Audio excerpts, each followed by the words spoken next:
আজকে তাফসীরের 10 নম্বর পর্ব সূরা ইউসুফের 35, 36 এবং 37 তিনটি আয়াতের উপরে তাফসীর হবে। আল্লাহ রাব্বুল আলামিন আমাদের সকলকে শুরু থেকে শেষ পর্যন্ত সবগুলো কথা ইখলাস এবং বিনয়ের সাথে আমলের নিয়তে বলার এবং শোনার তৌফিক দান করেন, আমিন। আজকের 35 নম্বর আয়াতে কারিমার বঙ্গানুবাদ এবং তাফসীরের পূর্বের আয়াতে কারিমার ঘটনার কিছু অংশ সংক্ষেপে আলোচনা করে নিচ্ছি, যাতে করে আজকে তাফসীর বোঝা সহায়ক হয়। ইতিপূর্বে আজিজে মিসরের স্ত্রী জুলাইখা তার এই মন্দ কামনা বাসনা পূরণ করার জন্য বিভিন্ন কৌশল অবলম্বন করল। সেখানে সে যখন ব্যর্থ হলো, শুরুতে সে নম্রতা অবলম্বন করেছিল, বিভিন্ন কৌশলে নম্র স্বভাবের মাধ্যমে বিনয়ের সাথে তার এই মন্দ উদ্দেশ্য সে পূরণ করতে চেয়েছিল। যখন সে ব্যর্থ হলো, তখন সে কঠোরতার পথ বেছে নিল।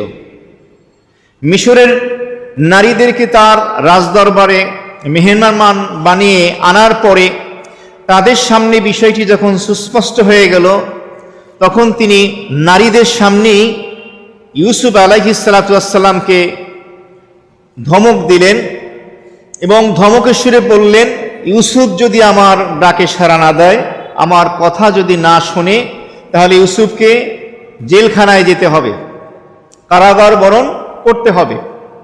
এমনিভাবে তাফসীরের মধ্যে এসছে সে নারীদের কাছে সাহায্য কামনা করল যে তোমরা এক পলকে হাত কেটে ফেললে ইউসুফের এই সৌন্দর্য দেখে, আর আমার রাজপ্রাসাদে রাত দিন 24 ঘন্টা আমার চোখের সামনে ইউসুফ হাঁটাচলা করে। তোমরাও তো নারী, একবার চিন্তা করে দেখো আমার মনের অবস্থা কি। নারীরা তখন মাথা নত করে বলল, আসলে জুলাইখা তুমি ঠিকই বলছো। এরপরে জুলাইখা নারীদের কাছে সাহায্য কামনা করলো। নারীরা একে একে ইউসুফের কাছে গিয়ে বলল, তোমার যে মালিক আজিজে মিসর এবং তার স্ত্রী, তার কথা তুমি শোনো, এটার ভিতরেই তোমার কল্যাণ। তো এই আলোচনা হলো। এরপরে যে ঘটনা ঘটলো 35 নম্বর আয়াতে কারিমার মধ্যে, উম্মা বাদা লাহুম মিন বাদি মা রাআউল আয়াত লা ইয়াসজুনুন্নাহু হাত্তা হিন। উম্মা অতঃপর, বাদা লাহুম তাদের কাছে প্রকাশ পেল। এই হুম জমিরের মারজা হলো, লাহুম জমিরের মারজা হলো, অর্থাৎ এই শব্দের উদ্দেশ্য হলো আজিজে মিসর এবং তার সাথী যারা রয়েছেন, সহকারী, তার সাথীরা, এদের কাছে সুস্পষ্ট হয়ে গেল। মিন বাদি, কিসের পরে? মা রাআউল আয়াত, ইউসুফ আলাইহিস সালাতু ওয়াস সালামের এই নিদর্শনাগুলো সুস্পষ্টভাবে দেখার পরে, অর্থাৎ এই নিদর্শনাবলীগুলো দেখার পরে তাদের সামনে যেই বিষয়টি সুস্পষ্ট হলো, সেটি হলো যে সত্যিকারের দোষী আজিজে মিসরের স্ত্রী জুলাইখা, ইউসুফ নয়। আয়াত, এই নিদর্শনের ব্যাখ্যার ভিতরে বলা হয়েছে যে 1 নম্বরে হলো, যেই শিশু বাচ্চাটি সাক্ষ্য দিয়েছিল ইউসুফের জামা যদি সামনের দিক থেকে ছিঁড়া থাকে, তাহলে ইউসুফ অপরাধী, মিথ্যাবাদী, জুলাইখা সত্যবাদী। আর যদি জামা পিছনের দিক থেকে ছেঁড়া থাকে ইউসুফের, তাহলে ইউসুফ সত্যবাদী, নির্দোষ, জুলাইখা মিথ্যাবাদী। আজিজে মিসর যখন দেখলো জামা ছিঁড়া, কোথা থেকে, সামনে না পিছনে? পিছনের দিক থেকে, তাহলে 1 নম্বর সাক্ষ্য আল আয়াত। মুফাসসিরিনে কেরামগণ লিখেছেন, ওই মাসুম দুধের শিশু যে বাচ্চা, তার সাক্ষ্য ইউসুফের পক্ষে চলে গেল। দ্বিতীয় সাক্ষ্য হলো তার জামা ছিঁড়া ছিল পিছনের দিক থেকে। আর 3 নম্বর সাক্ষ্য হলো মেহমান হয়ে যে মিশরের নারীরা রাজপ্রাসাদে গমন করেছিল, তারা তাদের হাত কেটে ফেলেছিল। এরপর ইউসুফকে তারা ফুসলাতে ছিল, কেউ কেউ বলেন নিজেদের দিকে, কেউ বলেন জুলাইখার দিকে। পক্ষান্তরে ইউসুফ আলাইহিস সালাম তাদের ডাকে আহ্বানে সাড়া দেননি, তিনি তার চরিত্রকে পূত পবিত্র রেখেছেন। তো এই বিষয়গুলো, নিদর্শনাবলীগুলো তাদের সামনে সুস্পষ্ট হয়ে গেল। লায়াসজুনুন্নাহু হাত্তা হিন, আজিজে মিসর এবং তার সাথী যারা ছিল তারা সিদ্ধান্ত নিল ইউসুফকে কিছু কালের জন্য, কয়েক বছরের জন্য কারারুদ্ধ করে রাখা হবে, জেলখানায় আবদ্ধ করে রাখা হবে। প্রশ্ন হলো, সাক্ষ্যগুলো তো ইউসুফের পক্ষে গেল, সে নির্দোষ প্রমাণিত হলো, জুলাইখা অপরাধী প্রমাণিত হলো, এরপরেও তারা কেন ইউসুফকে জেলখানায় পাঠালো? কারণ সে তো নির্দোষ। মুফাসসিরিনে কেরামগণ এর কয়েকটা ব্যাখ্যা দিয়েছেন। এক নম্বর ব্যাখ্যা হলো, ইউসুফ আলাইহিস সালাতু ওয়াস সালাম পূর্বের আয়াতে কারিমার ভিতরে আল্লাহর কাছে দোয়া করেছিলেন, রব্বিস সিজনু আহাব্বু ইলাইয়া মিম্মা ইয়াদউনানি ইলাইহি। হে আল্লাহ, আমার রব প্রতিপালক, জুলাইখা এবং তার সাহায্যকারী সহপাঠী নারী যারা আছে তারা যে গুনার দিকে আমি ইউসুফকে ডাকে, এর থেকে জেলখানায় আবদ্ধ হয়ে থাকা আমার কাছে পছন্দনীয়। ইউসুফ আলাইহিস সালাম দোয়া করেছেন, আল্লাহ আমি এদের ডাকে আহ্বানে সাড়া দিতে চাই না, এর থেকে আমি জেলখানায় থাকতে পছন্দ করি। একজন পয়গম্বরের দোয়া আল্লাহ কবুল না করে পারেন না। তো একটা ব্যাখ্যা হলো, আল্লাহ তাআলা ইউসুফ আলাইহিস সালামের দোয়া কবুল করেছিলেন, বিধায় ইউসুফকে কোথায় যেতে হয়েছে? জেলখানায় যেতে হয়েছে। আর একটা ব্যাখ্যা হলো, কেউ কেউ বলেন যেহেতু বাহ্যিকভাবে ইউসুফের উপরে দোষ চাপানো হলো, এই জন্য শাস্তি স্বরূপ তাকে জেলখানায় পাঠানো হলো, কারাবরণ করতে হলো, যদিও সে দোষী না। আর একটা ব্যাখ্যা হলো, যেটা হলো চমৎকার, আজিজে মিসর জুলাইখার স্বামী, সে চাইল ইউসুফকে জেলখানায় পাঠাতে। এর কারণ হলো যে জুলাইখা, ইউসুফ এখন তোমার চোখের সামনে থাকবে না, জেলখানায় থাকবে, কোথায় আছে তুমি জানো, এরপরও চাইলে তুমি ইউসুফকে দেখতে পারবে না, ভিতরে ভিতরে তোমার জ্বলতে থাকবে, তোমার শিক্ষা, তোমার উচিত শিক্ষা হবে জুলাইখাকে শিক্ষা দেওয়ার জন্য। কোন মুফাসসিরিনে কেরামগণ লিখেছেন, ইউসুফকে জেলখানায় পাঠানোর কারণে আজিজে মিসরের স্ত্রী জুলাইখার নামে যে একটি সমালোচনা চলতেছিল, এই সমালোচনাটা বন্ধ হয়ে যাবে, মানুষ একসময় বলা বলি করবে না। অথবা মানুষ যখন জানবে ইউসুফ জেলখানায়, তাহলে মানুষ ধারণা করবে আসলেই মনে হয় ইউসুফ অপরাধী, কারণ অপরাধী না হইলে কেন জেলখানায় গেল?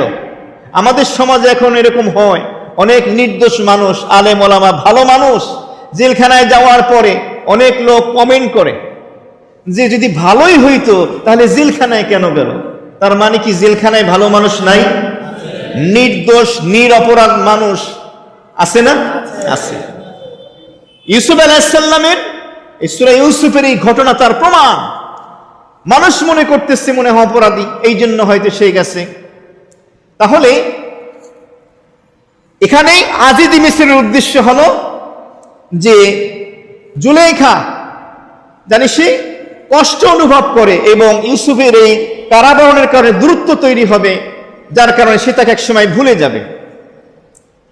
আরেকটি বিষয় হলো, জেলখানায় পাঠানোর মাধ্যমে যে জুলাইখার একটা উদ্দেশ্য ছিল কি, জুলাইখা উল্টো তার স্বামী আজিজে মিসরের কাছে আসলো।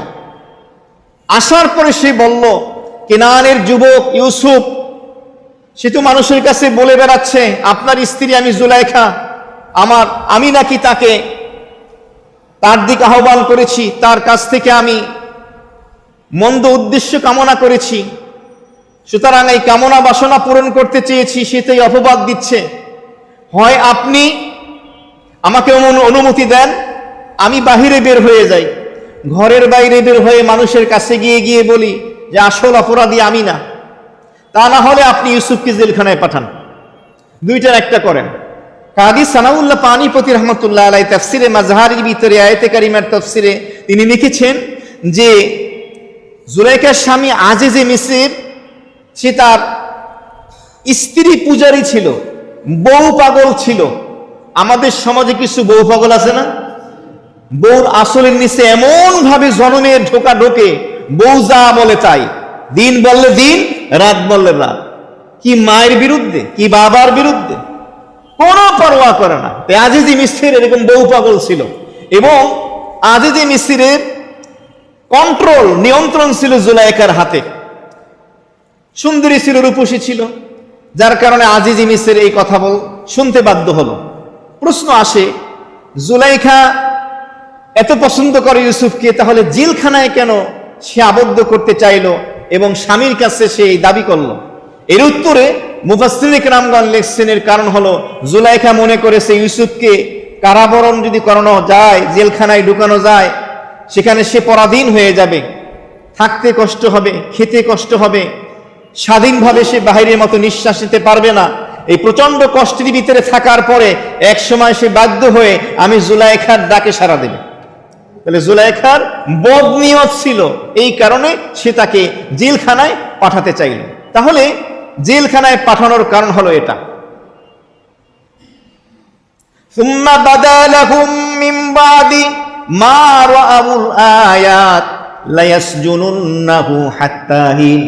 অতঃপর যখন তারা দেখতে পেল নিদর্শনগুলো, তাদের সামনে সুস্পষ্ট হয়ে গেল যদি ইউসুফ নিরপরাধ, নির্দোষ, এরপরেও লা ইয়াসজুনুন্নাহু, তারা সিদ্ধান্ত নিল আজিজি মিসর এবং তার সাথীরা, এই হুজমিরের মার্জা হলো ইউসুফকে কারাবরণ করতে হবে, জেলখানায় আবদ্ধ করে রাখতে হবে, হাত্তা হিন, কিছু কালের জন্য। এই কিছু কালের ব্যাখ্যা কি? কয় মাস, কয় বছর? তিনটা মত মোটামুটি পাওয়া যায়। মুফাসসিরিনে কেরামগণ কেউ কেউ লিখছেন 5 বছর। কয় বছর?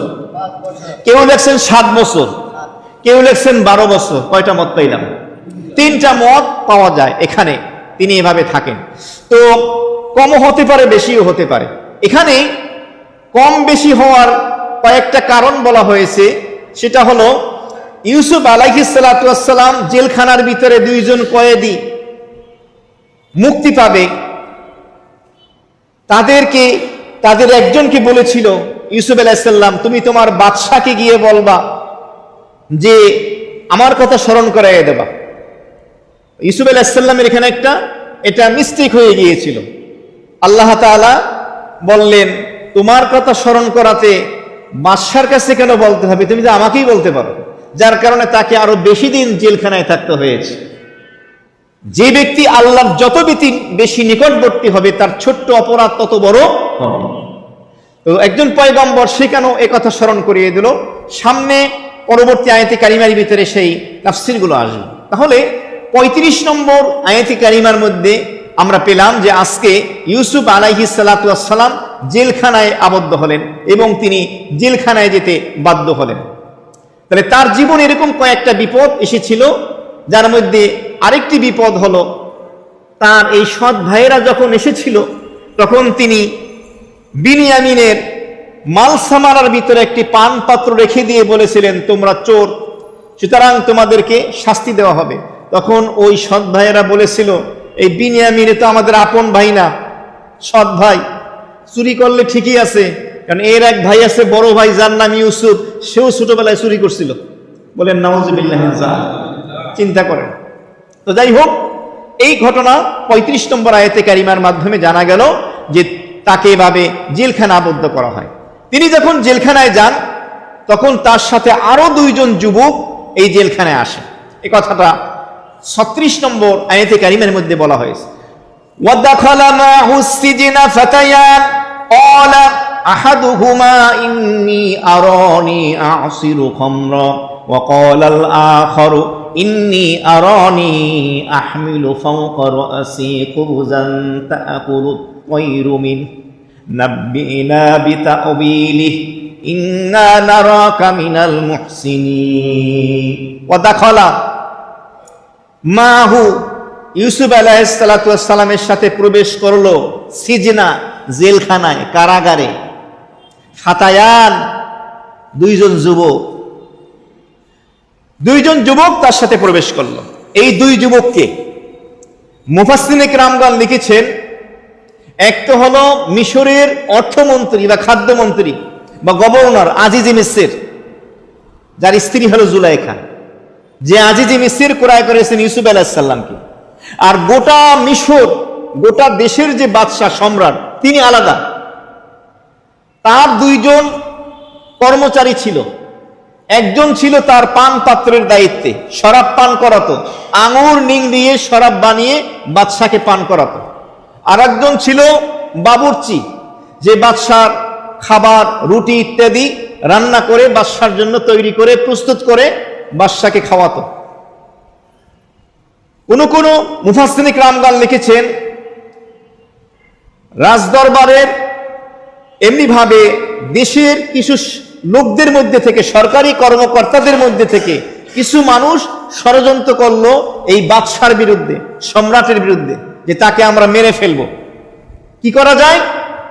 তাহলে বাদশার খাবার যারা প্রস্তুত করে তাদেরকে হাত করতে হবে। বাবুর্চি এবং এই শরাব পান পাত্রের দায়িত্বে যে আছে, এই দুইজনকে আনা হলো। আনার পরে তাদেরকে অফার দেওয়া হলো। বাবুর্চি রাজি হলো, সে ঘুষ নিল তাদের কাছ থেকে, কিন্তু পান পাত্রের দায়িত্বে যে আছে, যে শরাব পান করায়, সে রাজি হলো না। এক পর্যায়ে ওই বাবুর্চি খাবারের ভিতরে বিষ মিশ্রিত করে ডাইনিং টেবিলে এইভাবে খাবার প্রস্তুত করলো রাজদরবারের ভিতরে। সম্রাট বাদশাহ যখন খেতে বসলো, পাশেই দাঁড়িয়ে আছে ওই যে পান পাত্র, যে শরাব পান করা সে। যখনই বাদশাহ খাবার পাত্র থেকে খাবারের টুকরা মুখে দেবে, সাথে সাথে পান পাত্রের দায়িত্বে যে আছে ও বলল, বাদশাহ আপনি খাবার স্পর্শ করবেন না, মুখে দেবেন না, এই খাবারে বিষ আছে। সাথে সাথে বাবুর্চি বলে উঠলো, ওই পান পাত্রের ভিতরেও বিষ আছে, এই পান পাত্র আপনি খাবেন না। তার মানে কি? পান পাত্র দোষ দিল বাবুর্চিকে, বাবুর্চি দিল পান পাত্রকে। বাদশাহ কি করবেন? সম্রাট খাবারটা রেখে দিলেন। রাখার পরে ওই পান পাত্রের দায়িত্বে কাছে যে ছিল, ওরে বলল, তুই খা যা আছে পাত্রে। ওর তো ভয় নাই, ও তো মিশ্রিত করে নাই, আর ও রাজিও ছিল না পরবর্তীতে। কিন্তু বাবুর্চি রাজি হয়েছে ঘুষ খেয়ে, ও খেয়ে ফেললো, ওর কিছু হয় নাই। এবার বাবুর্চি কি বললো, এই পাত্রের খাবারগুলো তুই খা। খেতে রাজি হয় না, আমি খাবো না। একটা প্রাণী আনা হলো, আনার পরে সেই খাবার দেওয়া হলো, প্রাণীটি খাবার খেয়ে মারা গেল। সম্রাট নিশ্চিত হয়ে গেলেন যে খাবারে বিষ ছিল। দুইজনকেই জেলখানায় পাঠিয়ে দিল। কেন? বাবুর্চিকে পাঠালো কারণ তার খাবারে বিষ পাওয়া গেছে। পান পাত্রওয়ালাকে পাঠানো হলো কেন? কারণ তুইও মনে হয় যুক্ত আছো, তা না হলে তুই কিভাবে বললি? তুই আগে জানতিস না, এই কারণে তাকে পাঠানো হলো। এবং এই বিচারটা প্রক্রিয়াধীন ছিল, অর্থাৎ সাথে সাথে শাস্তি দেওয়া হবে না, জেলখানায় রাখা হবে। সাক্ষ্য প্রমাণের ভিত্তিতে যে দোষী সাব্যস্ত হবে, একজন বা উভয়জন হোক, শাস্তি দেওয়া হবে। নির্দোষ হলে সে মুক্তি লাভ করবে। এই দুইজন কর্মচারী ইউসুফ আলাইহিস সালামের সাথে জেলখানায় এভাবে একত্রে প্রবেশ করলো। ইউসুফ আলাইহিস সালাম তাফসীরের ভিতরে আসছে, জেলখানায় প্রবেশ করার পরে তার ভিতরে যে নবী সুলভ যে আচরণ আছে, সেগুলো প্রকাশ পেতে লাগলো। সেটা কি? সেটা হলো সুন্দর আখলাক, সুন্দর ব্যবহার, সুন্দর চরিত্র। জেলখানার কোনো কয়েদি বন্দী অসুস্থ হয়ে গেলে সেবা যত্ন করা, খেদমত করা, কেউ কান্নাকাটি করলে তাকে সান্ত্বনা দেওয়া, কেউ দুশ্চিন্তা পেরেশান হয়ে গেলে তাকে সান্ত্বনা দেওয়া। দুশ্চিন্তা করো না, আল্লাহ তাআলা এই কষ্টের কারণে তোমাকে বিনিময় দেবেন, উত্তম বদলা দেবেন, ধৈর্য ধারণ করো। জেলখানার পরিবেশকে সুন্দর করা, এই সুন্দর ব্যবহার এবং আখলাক জেলখানার বাসীরা দেখতে লাগলো। এক বর্ণনা আসছে যে তিনি এভাবে বললেন যে আমি কিন্তু স্বপ্নের সুন্দর ব্যাখ্যা দিতে পারি। কোন কোন বর্ণনা আসছে তিনি কারো স্বপ্নের সুন্দর ব্যাখ্যাও দিয়েছিলেন।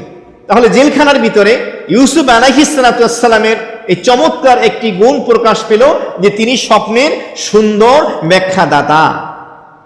ইউসুফ আলাইহিস সালামের সুন্দর চেহারা, সুন্দর ব্যবহার দেখে জেলখানার যে জেল পরিদর্শক আছেন, তিনি বললেন যে এত সুন্দর তোমার চেহারা, এত সুন্দর তোমার ব্যবহার, আমার যদি ক্ষমতা থাকতো আমি তোমাকে আজকে জেল থেকে মুক্ত করে দিতাম, কিন্তু এই ক্ষমতা আমার নাই।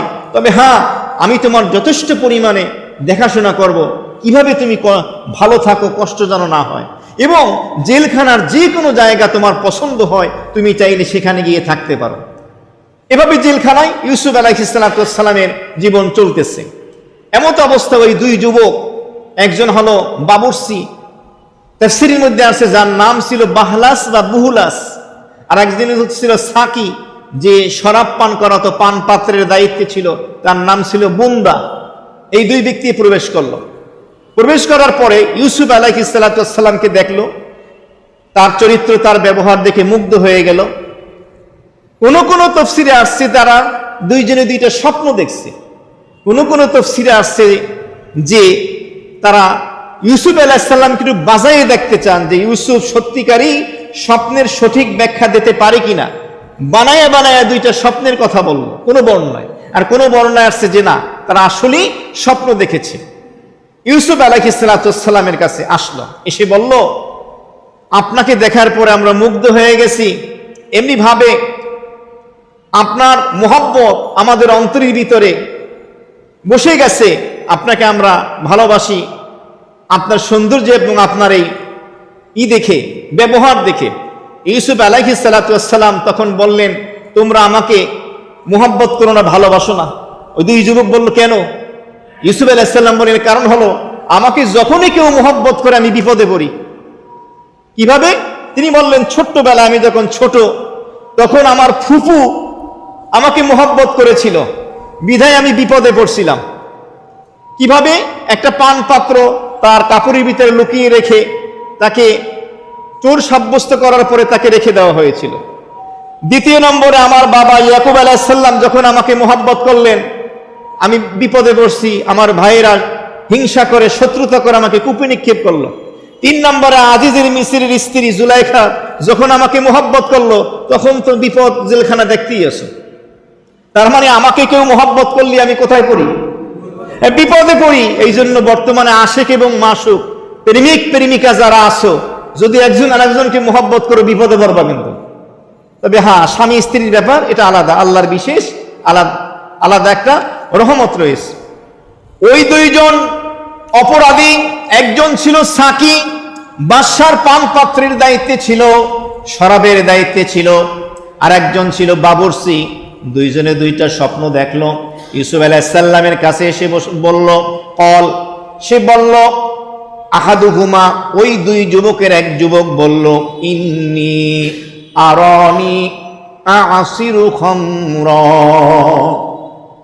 ক্বালা আহাদুহুমা, দুই যুবকের এক যুবক বলল, ইন্নী আরানি, আমি স্বপ্নের ভিতরে আমাকে দেখতে পেলাম, আ'সিরু খামরা, আমি, খমর শব্দের শাব্দিক অর্থ হলো শরাব, মদ, কিন্তু আম্মানের পরিভাষায় এনাবুন, আঙুরকে খমর হিসেবে ব্যবহার করা হয়।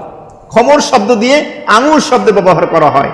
মুফাসসিরিনে কেরামগণ লিখেছেন, এর অর্থ হলো ওই যুবক বলল ইউসুফ আলাইহিস সালামকে যে দেখেন, আমি স্বপ্নের ভিতরে দেখতে পেলাম একটা বাগানের ভিতরে আমি আঙুরের লতা গাছ লাগাচ্ছি, আঙুর হয়ে গেছে তিনটা থোকা বা একাধিক থোকা, সেই আঙুরের থোকা থেকে নিংড়িয়ে বাদশার পান পাত্রের ভিতরে, গ্লাসের ভিতরে আমি সেই আঙুরের রস নিচ্ছি। নেয়া যখন হয়ে যায়, আমি বাদশার কাছে যাই, বাদশা আমার হাত থেকে নিয়ে সেই শরাব পান করে, আঙুরের শরাব, আঙুরের জুস পান করে। এটা আমি স্বপ্নে দেখছি। ওয়াকাল আল আখর, অপর ব্যক্তি, অপর যুবক বলল, ইন্নী আরানি আহমিলু ফাওকা রাসি খুবজান তাআকুলুহু আত-তায়রু মিন। অপর যুবক বলল, ইন্নী আরানি, আমি স্বপ্নের মধ্যে দেখলাম, আহমিলু, বহন করতেছি, ফাওকা রাসি, আমার মাথার উপরে, খুবজান, তিনটা রুটির এভাবে ডালা, টুকরি, তিনটি টুকরি আমার মাথার উপরে বহন করছি, খুবজান, যেই টুকরির ভিতরে রুটি আছে, তাকুলু তায়রু মিনহু, যেই টুকরি থেকে পাখি এসে রুটিগুলো খেয়ে ফেলছে। তাহলে যিনি বাদশার, সম্রাটের শরাব পানের দায়িত্বে ছিল, তিনি দেখলেন আঙুর নিংড়িয়ে পান পাত্রের ভিতরে শরাব জুস বানাচ্ছেন আর বাচ্চাকে পান করাচ্ছেন।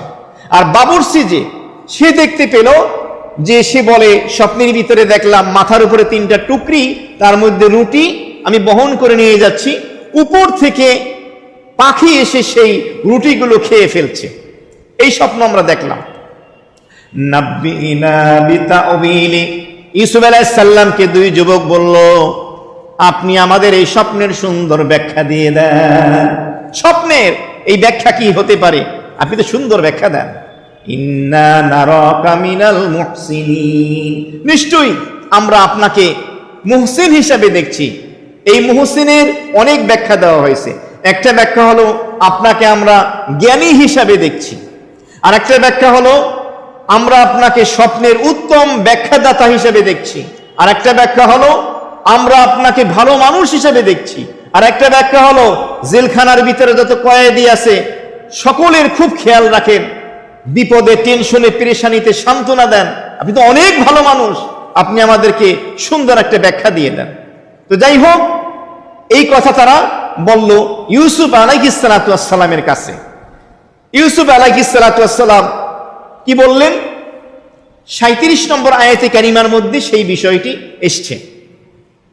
قال لا يأتيكما طعام ترزقانه إلا نبأتكما بتأويله قبل أن يأتيكما ذلكما مما علمني ربي إني تركت ملة قوم لا يؤمنون بالله وهم بالآخرة هم كافرون। ইউসুফ আলাইহিস সালাতু ওয়াস সালাম সরাসরি স্বপ্নের ব্যাখ্যা দিলেন না। কেন? মুফাসসিরে কেরামগণ বলেন এর কারণ হলো ওই 2 যুবকের এক যুবকের স্বপ্নের ব্যাখ্যাটা ভালো ছিল না, বিপদ ছিল। মানে সে দোষী সাব্যস্ত হবে এবং তার ফাঁসি হবে, মৃত্যুদণ্ড হবে, শুলিতে চড়িয়ে রাখবে। এরপরে প্রাণীরা এসে সেই লাশের থেকে, মাথা থেকে, শরীর থেকে টুকরে টুকরে পাখি, শকুন, কাক তার বস্তুগুলো খেয়ে ফেলবে। বুঝে থাকলে বলুন, 2 যুবকের ভিতরে দোষী সাব্যস্ত হবে কে? পানপাত্রর দায়িত্বে না বাবুর্চি? বাবুর্চি প্রমাণিত হবে আর কি। আর একজনের ব্যাপারে ইউসুফ আলাইহিস সালাম বলবেন, তুমি অচিরেই, কোন কোন তাফসীরে আসছে যে 3 দিন পরই তুমি নির্দোষ সাব্যস্ত হবে এবং পুনরায় যেই দায়িত্বে ইতিপূর্বে ছিলে, বাদশার একান্ত পান পাত্রের শরাব পানের যে দায়িত্বে ছিলে, এই দায়িত্বে আবার তোমাকে ন্যস্ত করা হবে। ইনি কে? বাদশার পান পাত্রের দায়িত্বে তিনি ছিলেন। তো 2 জনের মধ্যে একজনের ব্যাখ্যা তো ভালো ছিল না, যার কারণে ইউসুফ আলাইহিস সালাতু ওয়াস সালাম বলতে চান না। দ্বিতীয় কারণ হলো ইউসুফ আলাইহিস সালাতু ওয়াস সালাম দেখলেন যে 2 জনের একজনের মৃত্যুদণ্ড হবে, তাহলে কি করা যায়? আমি একটু তাদেরকে আগে সুন্দরভাবে কথা উপস্থাপন করে পরিবেশটা স্বাভাবিক করি, তাদেরকে একটু নিশ্চিন্ত করি। কেউ কেউ লেখছেন যে ইউসুফ আলাইহিস সালাতু ওয়াস সালাম স্বপ্নের যে ব্যাখ্যাটা দিবেন, এই ব্যাখ্যাটা তারা যেন খুশি মনে, আনন্দ চিত্তে, একই দৃঢ় বিশ্বাসের সাথে যেন মেনে নেয়, এই জন্য মুআজিজা স্বরূপ কিছু বিষয় ইউসুফ আলাইহিস সালাম স্বপ্নের ব্যাখ্যা দেওয়ার আগে বলবেন এবং দেখাবেন। এমনি ভাবে তিনি তাদেরকে দ্বীনের দাওয়াতও দেন, সঠিক ধর্মের দাওয়াত দেন ওই 2 যুবককে, কারণ তাদের একজন মারা যাবে। ইউসুফ আলাইহিস সালাম খেয়াল করলেন, যদি এই দাওয়াতে সাড়া দেয়, সে যদি সঠিক দ্বীন কবুল করে, আমার সে আনিত সঠিক ধর্ম, তাহলে সে মারা গেলেও আল্লাহ তাকে কোথায় দেবেন? জান্নাত দান করবেন। এই জন্য তিনি সরাসরি স্বপ্নের ব্যাখ্যায় যান না।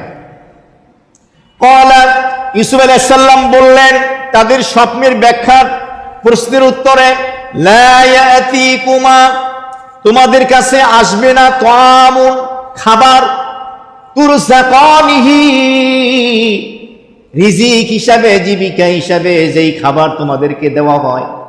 মুফাসসিরিন কিরামগণ লিখেছেন এর 2টা ব্যাখ্যা। একটা হলো তোমাদের নিজ নিজ বাড়ি থেকে তোমাদের স্ত্রী বা পরিবারের সদস্যরা তোমার পছন্দনীয় খাবার হয়তো নিয়ে আসতে পারে, অথবা প্রতিদিন জেলখানার রান্নাঘর থেকে কয়েদি যারা আছে বন্দী, তাদেরকে যেই খাবার দেওয়া হয় এই খাবার, তাহলে এই খাবার তোমাদের কাছে আসবে না। ইল্লা তবে হ্যাঁ, নাব্বাতুকুমা বিতাউবিলিহি, তার আগেই আমি এভাবে ব্যাখ্যা দিয়ে দেব, ক্বাবলা আইয়াতিয়াকুমা, তোমাদের কাছে এই খাবার পৌঁছার আগে। 2টা ব্যাখ্যা। একটা ব্যাখ্যা হলো তোমাদের স্বপ্নের ব্যাখ্যা দেওয়ার আগেই আমি তোমাদের কাছে যে খাবার আসবে ওই খাবারের বিবরণ আমি দিয়ে দেব। আর একটা ব্যাখ্যা হলো, তোমাদেরকে প্রতিদিন যে খাবার দেওয়া হয়, এখনো তোমাদের খাবার দেওয়া হয় না, ওই খাবারটা তোমাদের কাছে আসার আগেই আমি বলে দেব আজকে তোমাদেরকে কি খাবার দেবে, কি পরিমাণ দেবে, কি মানের দেবে, ডিটেলস ব্যাখ্যা আমি দিয়ে দেব। কেন? আমি হলাম আল্লাহর একজন সত্য পয়গম্বর, ইলহাম এবং ওহীর মাধ্যমে আমি এটি জানতে পেরেছি, আল্লাহ আমাকে জানিয়েছেন। এটা আমার মুজিজা। অলিদের কাছ থেকে, আল্লাহর অলিদের কাছ থেকে ব্যতিক্রম ধর্মী বিস্ময়কর কিছু প্রকাশ পেলে তাকে বলে কারামত। কি বলে? কারামত। আর নবী রাসূলদের কাছ থেকে এমন কিছু প্রকাশ পেলে তাকে বলে মুজিজা, অলৌকিক ঘটনা। অলিদের কারামত প্রকাশ করা জরুরি না, উচিত না, কিন্তু নবীদের মুজিজা প্রকাশ করা জরুরি। কেন? কারণ তাদের মুজিজা তাদের নবুয়ত এবং রিসালাতের প্রমাণ বহন করে। এই জন্য নিজের থেকে তিনি এটা বলেছেন। আর একটা ব্যাখ্যা দেওয়া হয়েছে, তিনি কেন খাবারের ব্যাখ্যা দেবেন? কারণ ওই জামানায় নিয়ম ছিল, কোনো কয়েদিকে যদি মারতে চাইতো তাহলে তার খাবারে বিষ মিশ্রিত করে খাবার পরিবেশন করা হতো, খেয়ে মারা যেত। এই ব্যাখ্যাটাও পাওয়া যায় কোথাও। তো যাই হোক, ইউসুফ আলাইহিস সালাম বলেন, ক্বালা লা ইয়াতিকুমা তুআমুন তুরযাকানিহি ইল্লা নাব্বাতুকুমা তা'ওয়িলিহি ক্বাবলা আইয়াতিকুমা। আইয়াতিয়াকুমা, তোমাদেরকে যে খাবার দেওয়া হয় সেই খাবার তোমাদের কাছে আসার আগেই আমি বলে দেব। এখন প্রশ্ন আসে, তিনিও তো জেলখানায় আছেন, তাহলে এটার ভিতরে খাবার দেওয়ার আগেই তিনি বলে দেবেন, এটার ভিতরে কৃতিত্ব কি আছে, মুজিজার কি আছে? মুফাসসিরিন কিরামগণ লিখেছেন এক বর্ণনায়, ইউসুফ আলাইহিস সালামকে আলাদা একটা কক্ষে রাখা হতো, সকল মানুষের সাথে তাকে ওপেন মিষ্টি দেওয়া হতো না। সবসময় খাবারের সময় বিশেষ বিশেষ মুহূর্তে তিনি সকলের সাথে দেখা করতে পারতেন। এই জন্য তো বললেন, তোমাদের কাছে যে এই খাবারটা দেওয়া হবে এটা আমি তোমাদেরকে বলে দেব। এরপরে তিনি বললেন, যালিকুমা মিম্মা আল্লামানি রাব্বি, তোমাদেরকে যে আমি খাবার বিবরণ, খাবার পরিমাণ এই সম্পর্কে তোমাদেরকে আমি জানিয়ে দেব, এটা আমার নিজের ইলমের কারণে নয়, আমার যোগ্যতার কারণে নয়। আল্লামানি রব্বি, আমার রব আল্লাহ তাআলা আমাকে শিক্ষা দিয়েছেন, আমার কোনো কৃতিত্ব নেই, বরংস রব্বুল আলামিন আমাকে এই ইলম দান করছেন। তার মানে ব্যাখ্যার যে তাবিল, পুরা এই স্বপ্নের যে তাবিল এবং ব্যাখ্যা, এই ইলমটা আল্লাহ তাআলা আমাকে দান করেছেন। মুফাসসিরিন কিরামগণ লিখেছেন, এটার দ্বারা ইউসুফ আলাইহিস সালাম বুঝাতে চাইলেন যে তোমরা আবার মনে করো না আমি জ্যোতির্বিদ, আমি গণক, আমি জ্যোতিষী, আমি আকাশের নক্ষত্র তারকা দেখে গণনা করে আমি বলে দেব কি খাবার আসবে। না না, আমি কিন্তু গণক না, জ্যোতিষী না, বরং আমি পয়গম্বর, নবী। এর কারণ হলো, গণক জ্যোতিষীদের ভবিষ্যৎবাণীর ভিতরে ভুলও হতে পারে, সঠিকও হতে পারে, মাঝে মাঝে সঠিক হয়ে যায়। ওই ঝড়ে বক মরে ফকিরের কেরামতির মতো অবস্থা হয়ে যায়, এমন হইতে পারে যে না না আমি গণক জ্যোতিষী নই, বরং আমি এটা জানাবো আমার রবের পক্ষ থেকে ইলহাম এবং ওহীর মাধ্যমে। ইন্নী তারাকতু মিল্লাতা কওমিন, সাথে সাথে তিনি বললেন, আমি পরিহার করলাম, বর্জন করলাম এমন একটা জাতিকে, লা ইউমিনুনা বিল্লাহ ওয়া হুম বিল আখিরাতি হুম কাফিরুন।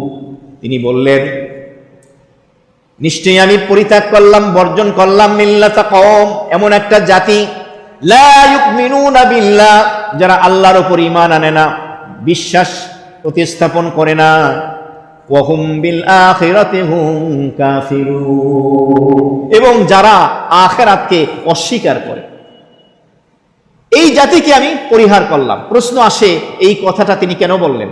এর একটা উত্তর হলো, এর কারণ হলো, তিনি যেই সময় মিশরে বসবাস করতেছিলেন, ওই মুহূর্তে মিশরের সম্রাট বাদশাহ যে ছিল, তিনি মুসলিম ছিলেন না, তিনি কাফের ছিলেন, অমুসলিম ছিলেন। যার কারণে তিনি কথা বললেন যে যদি আমি বাদশার অধীনে আসি, কিন্তু এর অর্থ এটা না যে আমি তার মতাদর্শ গ্রহণ করেছি, না, ধর্মের ক্ষেত্রে আমি এক তাওহীদের উপরে বিশ্বাসী আছি। এই কারণে আর একটা ব্যাখ্যা বলা হয়েছে যে সেটা হলো আল্লাহ তাআলা আমাকে যেই গুণটা দান করছেন, স্বপ্নের সুন্দর সঠিক তাবিল করা, ব্যাখ্যা দেওয়া, এটার কারণ হলো যারা আল্লাহর উপরে ঈমান আনে না, পরকালকে যারা বিশ্বাস করে না, তাদেরকে আমি পরিহার করেছি। কুফর এবং শিরিককে পরিহার করে আমি তাওহীদের ঝান্ডা অবলম্বন করেছি।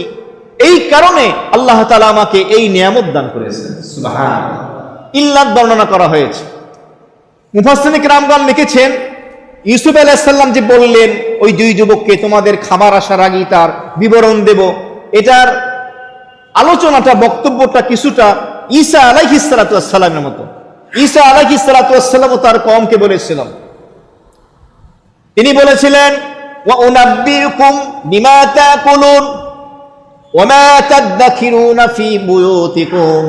ঈসা আলাইহিস সালাম তার অনুসারীদেরকে বলেছিলেন, তার জাতিকে বলেছিলেন, তোমরা যা কিছু খাও, যা কিছু ভক্ষণ করবে আমি বলে দেব, এবং আগামীকালের জন্য তোমাদের বাড়ি ঘরে, বাসা বাড়িতে যা কিছু তোমরা স্টক করে রেখে দিয়েছো সেগুলো আমি বলে দেব।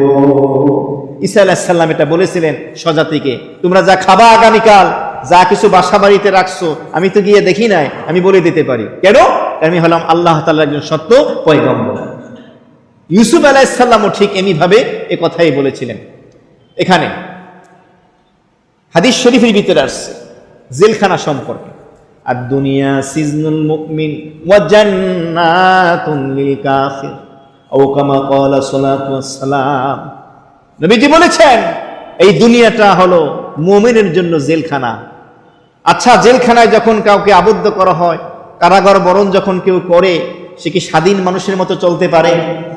যেখানে ইচ্ছে সেখানে যেতে পারে, যা ইচ্ছা তাই খেতে পারে, যার তার সাথে দেখা করতে পারে? কারারক্ষী যারা আছেন, ওখানে দায়িত্বে যারা আছেন, তারা যা দেবে তাই খাবে।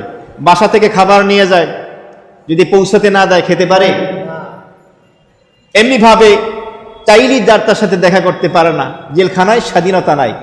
তাহলে আমাকে মনে করতে হবে, আমরা এত আজাদি স্বাধীনতা চাই, যা মন চাই তাই খেতে চাই, যা ইচ্ছা তাই পড়তে চাই, এটা তো দুনিয়াতে সম্ভব না। কারণ দুনিয়া মুমিনের জন্য কারাগার, কারাগারে সব পাবেন না আপনি। ও জান্নাতুন লিল কাফির, আর কাফেরের জন্য দুনিয়া কি? জান্নাত। কাফেরের জন্য কি?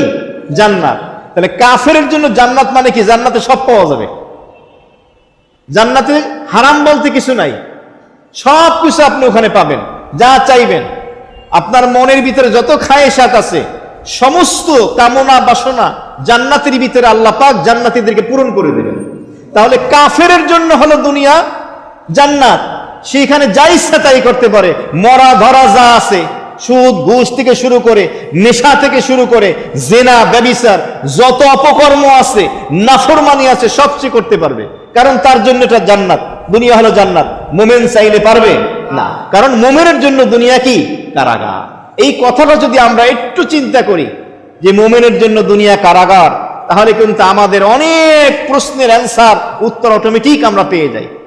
অনেক সমস্যার সমাধান হয়ে যায়, অনেক পেরেশানি আমাদের দূর হয়ে যায়, দুশ্চিন্তা দূর হয়ে যায়। কারণ দুনিয়া এমনই, এখানে ফুলফিল সব পাওয়া যাবে না।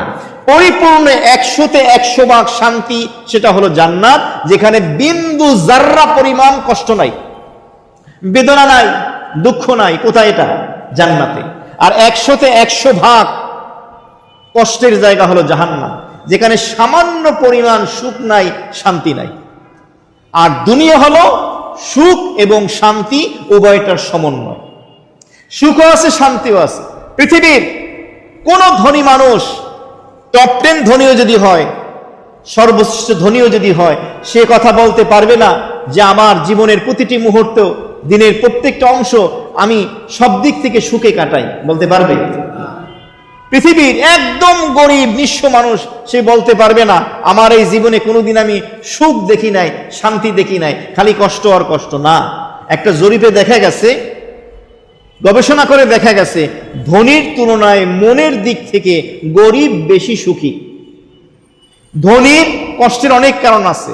আপনার সম্পদ যখন প্রচুর হয়ে যাবে, তখন আপনার টেনশন বেড়ে যাবে। আর দেখবেন যাদের ধন সম্পদ বেশি, তাদের রোগগুলোও বড় বড়।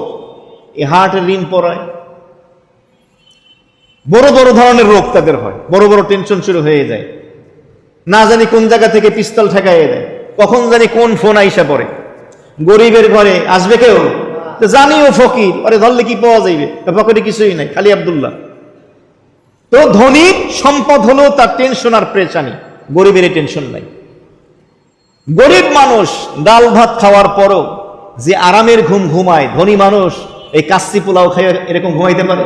কাচ্চি বিরিয়ানি তো হয় না, এটা হয়। গরিব মানুষের একটাই কষ্ট, সেটা হলো আমার টাকা নাই, এই একটাই কষ্ট, এছাড়া নাই। সুতরাং প্রত্যেকটা মানুষের জীবনে কষ্ট আছে, বেদনাও আছে, সুখ আছে, দুঃখ আছে, সবকিছুর সমন্বয় হলো দুনিয়া।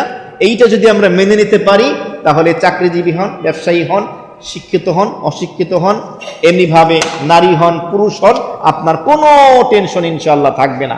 তাহলে সূরা ইউসুফের আজকে 10 নম্বর পর্বে 35, 36 এবং 37 এই তিনটি আয়াতে কারিমার সংক্ষিপ্ত তাফসীর আমরা শুনলাম। আল্লাহ তাআলা আমাদের সকলকে যে কথাগুলো আলোচনার ভিতরে ফুটে উঠলো, আমাদের জীবনের সবকগুলো, শিক্ষাগুলো বাস্তবায়ন করার, আমল করার তৌফিক দান। অনেকেই দোয়া চেয়েছেন, অনেক পেরেশানিতে আছেন, কেউ জায়গা জমিন নিয়ে, কেউ ব্যবসা বাণিজ্য নিয়ে, শারীরিক, মানসিক, অর্থনৈতিক, মারা গেছে, দোয়া চাইছে। বিপদ আপদের শেষ নেই, নীরব দুর্ভিক্ষ চলতেছে, দ্রব্যমূল্যের পাগলা করার ঊর্ধ্বগতি এমনভাবে চলতেছে, মানুষ বড় পেরেশানির ভিতরে আছে। অধিকাংশ ব্যবসায়ী তো ওই আমাদের এদিকেই থাকে, ইসলামপুর, সদরগড়, ভালো কারো কাছে শুনি না। এর মধ্যে একটা কাহিনীও আবার আছে ওই ভালো না থাকার, সেটা বলে হুজুর লসে আছি। কেমন লসে আছেন? যখন ব্যাখ্যা দেয় তখন হাসি পায়। কি লসে আছে? হুজুর 22 সালে, গত বছর 1 কোটি টাকা লাভ হয়েছিল, এবার 50 লাখ টাকা লাভ হয়েছে, তার মানে আমি 50 লাখ টাকা লসে আছি। এটা লস। গত বছর 1 কোটি টাকা কামাইছে, লাভ করছে, এবার 50 লাখ টাকা কম কামাইছে, এটা লস কয়? এটা লস বলে? আপনার চালান গেল না লস বলে? এটা চিন্তা করেন কি দুষ্ট। এতটা না শুকরি করলে আল্লাহ তো নারাজ হয়ে যাবে। আপনার আসল ঠিক আছে কিনা দেখেন, আপনি আপনার সেই নিচের দিকে তাকান, কত মানুষ কত কষ্টের ভিতরে, ভোগান্তির ভিতরে আছে। বাকি সার্বিকভাবে মানুষ পেরেশানিতে, কষ্টে আছে, বিশেষ করে অর্থনৈতিক বিপর্যয় আর কি। আমাদের কিছু করার নাই, আমরা পারবো খালি দোয়া করতে। এই জন্য খাস করে দোয়া করি। আগামী শনিবার, এ মাসের শেষ শনিবার ইসলাহী মজলিস হবে, আসি, দাওয়াত দিয়ে নিয়ে আসি, মাসিক ইসলাহী মজলিস। কেউ যদি নিজের পক্ষ থেকে মিষ্টি মুখ করাতে চান, কিছু তোবারক, কোনো বিশেষ দায়িত্ব না, দল বেঁধে না, 1 জন বা 2 জন নিজ দায়িত্ব যদি করতে চান, মাসে একবার তো, বেশি কিছু না। মাঝে মাঝে তো টাকা পয়সা খাওয়াইতে হয় মানুষকে, মানুষের হক আছে আর কি, বেশি তো লাগে না, 2-4-5 হাজার টাকা ভাঙেন, অসুবিধা কি, আল্লাহ দিয়ে দেবে ইনশাআল্লাহ। মাসিক মজলিসে, ইসলাহী মজলিসে অনেক জায়গায় কাচ্চি খাওয়ায়, কাচ্চি বিরিয়ানি, মুরগি পোলাও খাওয়ায়, তেহারি খাওয়ায়, বিরিয়ানি। আমি তো বড় কিছু বলি নাই, ছোটখাটো বলছি। মাসে একবার, 12 মাসে হয়ও না, রমজানে হয় না, মাসিক এই 12 মাসে মনে হয় 8 মাস 9 মাস হয়তো হয়, গ্যাপ গোপ দিয়ে, ছুটি বাদ দিয়ে। একা বছরে 1 দিন খাওয়াইলেন আপনি, তাহলেই তো হইল। 8 জন 9 জন লোক কোনো ব্যাপার নাকি? কোনো ব্যাপারই না। আল্লাহ তাআলা আমাদের মনটাকে আরো বড় করে দেয়, বলি আমিন। এটা আমার দিল চাই, মাসে একবার হয়তো একটু খাওয়ালো, ভাল লাগে পরিবেশটা। আলহামদুলিল্লাহি রাব্বিল আলামিন। রব্বানা যালামনা আনফুসানা ওয়া ইল্লাম তাগফির লানা ওয়া তারহামনা লানাকুনান্না মিনাল খাসিরিন। اللهم ربنا آتنا في الدنيا حسنة وفي الآخرة حسنة وقنا عذاب النار. ربنا هب لنا من أزواجنا وذرياتنا قرة أعين واجعلنا للمتقين إماما. رب ارحمهما كما ربياني صغيرا. اللهم حاسبنا حسابا يسيرا. اللهم إنا نعوذ بك من غضبك والنار ونسألك رضاك والجنة. اللهم إنا نسألك الصحة والعفة والأمانة وحسن الخلق والرضا بالقدر. بسم الله على ديني ونفسي وولدي وأهلي ومالي. هيا الله পবিত্র রবিউল আউয়াল মাস, অত্যন্ত বরকতপূর্ণ মাস, আপনার হাবিবের আবির্ভাবের মাস, চিরধানের মাস। আয় আল্লাহ, এশার সালাতের পরে কুরআনে কারীমের তাফসীরের পরে কিছু গুনাহগার বান্দা তাওবায়ে নাসুহার নিয়তে ভিক্ষুকের মতো খালি হাত দুইখানা বাড়ায় দিছি, চাতক পাখির মতো আপনার রহমতের মাগফিরাতের সীমাহীন দরিয়ার দিকে তাকায় আছি। মেহেরবানি করে আমাদের সকলকে আপনি মাফ করে দেন আল্লাহ। আমাদের জিন্দেগির ছোট বড় সমস্ত নাফরমানি গুনাহগুলি আপনি মাফ করে দেন। তাওবা এবং ইস্তেগফারকে কবুল করে গুনাহগুলি নেকির দ্বারা পরিবর্তন করে দেন। এই ছোট্ট জীবনে ইবাদত বন্দেগী নেক আমলের যতটুকু তৌফিক দিয়েছেন, ভবিষ্যতে দিবেন, মেহেরবানি করে কবুল ও মঞ্জুর ফরমান। আয় আল্লাহ, পৃথিবীর শুরু থেকে আজ অবধি যত মুমিন মুমিনাত, মুসলিম মুসলিমাত, অন্ধকার কবরবাসী, খাস করে আল্লাহ আমাদের আত্মীয় স্বজনময় মুরব্বী যারা দুনিয়া থেকে চলে গেছে, কারো বাবা নেই, মা নেই, কলিজার টুকরা সন্তান, ছেলে মেয়ে, ভাই বোন, দাদা দাদি, নানা নানি, শ্বশুর শাশুড়ি, বন্ধু বান্ধব, পাড়া প্রতিবেশী চিরবিদায় নিয়ে অন্ধকার কবরে শুয়ে আছে। মালিক জানি না কে কোন অবস্থায় আছে, অনেকেই দোয়া চেয়েছে। আয় আল্লাহ, আলম ভাইয়ের মরহুমা মা এবং শ্বশুর শাশুড়ি দুনিয়া থেকে চলে গেছে। আমজাদ ভাইয়ের মরহুম বাবা এবং মা, আয় রাব্বে কারীম, শাহিন ভাই ওনার বাবা মা শ্বশুর শাশুড়ি দোয়া চেয়েছেন। আয় আল্লাহ, আরো যারা যারা মুরব্বির জন্য দোয়া চেয়েছেন, যারা দুনিয়া থেকে চলে গেছে আপনি জানেন। মুস্তাক ভাইয়ের বাবা, রুম্মানের বাবা, হাসানের বাবাও দুনিয়া থেকে, বাবাও দুনিয়া থেকে চলে গেছে। রাব্বে কারীম, আয় আল্লাহ, বুক ভরা আশা নিয়ে হাত উঠাইছি। উলামায়ে কেরাম বলেন তাফসীরের পরে নাকি দোয়া কবুল হয়। মেহেরবানি করে আল্লাহ জীবিত মৃত নারী পুরুষ ছোট বড় সকলকে আপনি মাফ করে দেন। সকলের জন্য মাগফিরাতের ফয়সালা করে দেন। সকলের কবরটাকে জান্নাতের বাগান বানায় দেন। আল্লাহ, আপনি আমাদেরকে মোহাব্বত করেন, ভালোবাসেন, বিধায় তো বাইতুল্লাহ ঢোকার সুযোগ দিয়েছেন। তা না হলে কত কপাল পোড়া মসজিদের সামনে দিয়ে যায়, মসজিদে ঢোকার তৌফিক হয় না। আপনার কুদরতি পায়ে সম্মানিত জায়গা, মানুষের কপাল, আল্লাহ আমাদের সেই কপালটা ললাটটাকে আপনার কুদরতি কদম মোবারকে আমাদেরকে ঠেকানোর তৌফিক দিয়েছেন। মোহাব্বত করেন বিধায় আপনি কোরআনের তাফসিরে বসার সুযোগ দিয়েছেন, দোয়ার শরীক হওয়ার তৌফিক দিয়েছেন। এই মোহাব্বতের দাবি নিয়ে বলতেছি, জীবিত মৃত সকলকে আপনি মাফ করে দেন। আয় আল্লাহ, বুক ভরা আশা নিয়ে হাত উঠাইছি। যার বাবা মা উভয় একজন জীবিত আছে, হায়াতে তাইয়্যিবা নসিব ফরমান। অনেকের বাচ্চা অসুস্থ, বাবা মা অসুস্থ, নিজে অসুস্থ, সকলকে আপনি শিফায়ে আজিলা কামিলা দান করেন। রব্বে কারীম, অনেক ভাই অনেক বোন বিভিন্ন কষ্টে আছে, সামাজিক, পারিবারিক, পারিপার্শ্বিক, দাম্পত্য জীবনে স্বামী কষ্টে আছে, স্ত্রী কষ্টে আছে, বাবা মা কষ্টে আছে, ছেলে মেয়ে কষ্টে আছে। রব্বে কারীম, সকলের সকল কষ্টকে দূর করে দাও মাওলা। দিলটাকে মুতমাইন করে দাও মাওলা। হৃদয়টাকে মালামাল করে দাও মাওলা। ও বাবারা, মায়েরা, টেনশন করেন না। চোখের একটা ফোঁটা পানিও যদি আপনার চোখ থেকে পড়ে, আপনার হৃদয়ে যদি কখনো রক্তকরণ হয়, আপনার প্রতি যদি সামান্য জুলুম অত্যাচার করা হয়, আপনি যদি মাজলুম হন, আল্লাহর কসম দিয়ে মসজিদে বলতেছি, আল্লাহ আপনার প্রত্যেকটা চোখের পানির ফোঁটার বিনিময়, প্রত্যেকটা কষ্টের বিনিময় আল্লাহ জান্নাতে অবশ্যই দান করবে। আল্লাহ, সেই বুক ভরা আশা নিয়ে আমরা আসি। দুনিয়াতে হয়তো পাবো না, আপনার কাছে আমরা পাবো। এই বুক ভরা আশা বেঁধে বসে আছি, আমাদেরকে আপনি মাহরুম বঞ্চিত করেন না মাওলা। আল্লাহ, আমাদেরকে আপনার প্রিয় বান্দাদের অন্তর্ভুক্ত করে নেন মাওলা।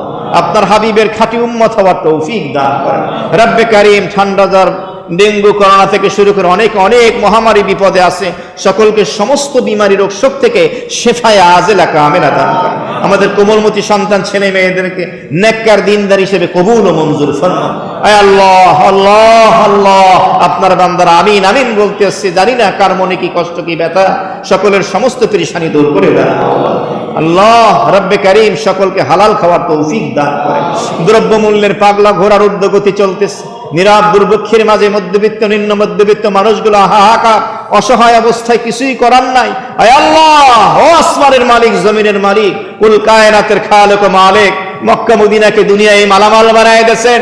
বাংলার মানুষ, নাইজেরিয়া, আফ্রিকার মানুষগুলো খাদ্যের অভাবে কষ্ট করতেছে, পেরেশানির ভিতরে আছে। এরপরও সিজদা দেওয়ার আপনি তৌফিক দিচ্ছেন। আপনি বড়ই রহমানুর রহিম, আরহামুর রাহিমিন। আয় আল্লাহ, আমাদের সকলকে হালাল খাওয়ার তৌফিক দান করেন। দ্রব্যমূল্যগুলো মানুষের নাগালে আনার তৌফিক দান করেন। আমাদের হায়াতের ভিতরে, রুজিকের ভিতরে, পরিবার ব্যবস্থার ভিতরে বরকত দান করেন। তাকাব্বাল মিন্না ইন্নাকা আনতাস সামিউল আলিম ওয়া তুব আলাইনা ইন্নাকা আনতাত তাওয়াবুর রহিম। মালিক, সূরা ইউসুফের 10 নম্বর পর্বের তাফসীর শুনলাম। 36, 37, 35, 36, 37 তিনটা আয়াতের তাফসীরে কত কত কথা চলে আসলো। আল্লাহ জীবন গঠন করার জন্য, জীবনের সান্ত্বনা নেওয়ার জন্য, আখিরাতটাকে সামনে রাখার জন্য কত সুন্দর সুন্দর কথা দিয়ে কোরআনটাকে সাজাইলাম। এই কথাগুলো আমাদের স্মরণ রেখে আমল করার সুযোগ দিয়ে দাও, আমল করা সহজ করে দাও। এক গ্লাস ঠান্ডা পানি পান করা যেমন সহজ, আমাদের জন্য 5 ওয়াক্ত নামাজ মসজিদে বা জামাত, হালাল খাওয়ার, হালাল উপার্জন করার, নেকের লাইনে থাকার, মসজিদ মাদ্রাসা দাওয়াতে তাবলীগ, হক্কানি পীর মাশায়েখ উলামায়ে কেরামের সাথে মুহাব্বতের গভীর সম্পর্ক মউত পর্যন্ত ধরে রাখার তৌফিক দান করে দাও। ওয়া সাল্লাল্লাহু তাআলা আলা খায়রি খালকিহি মুহাম্মাদিন ওয়া আলা আলিহি ওয়া আহলি বাইতিহি ওয়া আসহাবিহি আজমাইন। সুবহান রাব্বিকা রাব্বিল ইজ্জাতি